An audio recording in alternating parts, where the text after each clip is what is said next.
शुक्रिया आपके वक्त का। कल इमरान खान साहब कह रहे थे साफ शफाफ इलेक्शन ही इस रियासत और मुल्क के निज़ाम को चलाने का मामला है। आज वो कह रहे हैं कि पार्लियामान जो है वो उसके फैसलों का एहतराम किया जाए, यानी जो कानून साजी वो कर रहे हैं उसमें मदाखलत नहीं होनी चाहिए। क्या कहेंगे सर आप? हालात तो बहुत तेजी से 100, 225, 26 पे डॉलर होगा। गेहूं कौन लेगा? खुर्दनी तेल कहां से आएगा? पेट्रोल कहां से आएगा? आटा शहर में नायाब हो रहा है। ये मुल्क तो तबाही की तरफ लेके जा रहे हैं। इनको तख्त लाहौर बचाना है, हुकूमत बचानी है या मुल्क बचाना है, ये फैसला करना होगा। सब लोगों को ये फैसला करना होगा।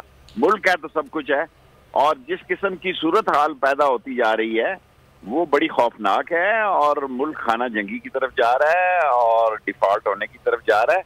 सो हम पे लाजिम है कि हम कौमी जिम्मेदारी संभालें, इन बेवकूफों को छोड़ें।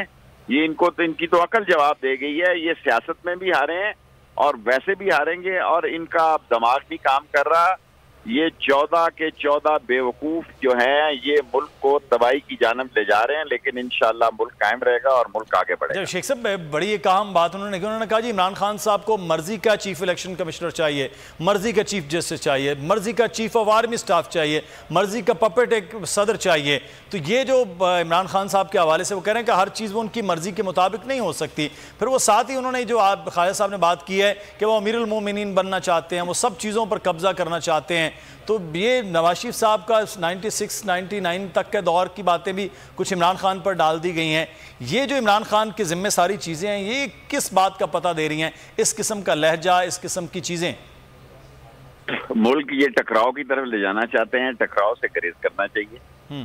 2 दिन रह गए हैं। ये मेंबर उठाएंगे पंजाब असम्बली में, राना सनाउल्लाह, ये वहां गदर करेंगे, ये मस्ती करेंगे, और मुल्क में ये जो सारी बातें कर रहे हैं कि इमरान खान को अपना इलेक्शन कमिश्नर नहीं चाहिए, ऐसा इलेक्शन कमिश्नर चाहिए।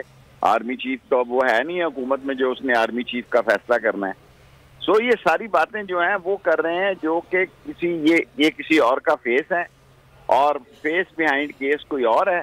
सो हालात में आपके प्रोग्राम में आज शाम के वक्त कह रहा हूँ कि ये पहले मैं 45 दिन कहता था, ये 30 दिन में ही अपना फैसला कर दें। तो sir face behind the case, वो सर केस के पीछे फेस क्या है जो अभी तक भी पंजाब के सामने सब चीजें एक्सपोज होती जा रही हैं। जिस तेजी से एक्सपोज हो रही हैं, हर चीज एक्सपोज होने जा रही है, और ये चंद हफ्तों की बात है, और चंद हफ्ते सारे फेस और केस सारे एक्सपोज हो जाएंगे। Right sir? शेख साहब, सुप्रीम कोर्ट में जो है अब वो इमरान खान चले गए इस सारे मामले को लेकर, और कहा गया कि नैब की जिस तरह से इख्तियारात, आज की समाअत भी हो गई।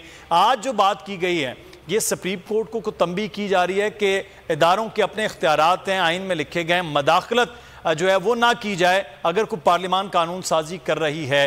तो ये किधर पैगाम है सुप्रीम कोर्ट को? देखें, अभी तो उन्होंने नोटिस दे दिया, सारा काम रुक गया नैब में केसेस का। सुबह मैं भी जा रहा हूँ 10 बजे, सरजील सवाती एडवोकेट जो बैरिस्टर है उनके साथ वो केस मेरा लड़ेंगे कि हम चाहते हैं कि फौरी ओवरसीज पाकिस्तानी के वोटों को इन्होंने जो डिले किया है, इनको जो रोका हुआ है, वो खत्म किया जाए। सुबह इंशाल्लाह सुप्रीम कोर्ट रिट करेंगे। मुल्क को इस बहरान से निकालना सियासतदानों की जिम्मेदारी है। इक़्तिदार के भूखों का जुमा बाजार लगा है, इस जुमा बाजार को संडे मार्केट में तब्दील नहीं करना और पाकिस्तान को बेहतर जगह लेके जाना है इंशाल्लाह। इमरान खान की क्या सुना है कुछ MNAs नून लीग के वो भी PTI के साथ और हुकूमत के साथ राब्तों में, आप तक कोई इत्तलात है सर?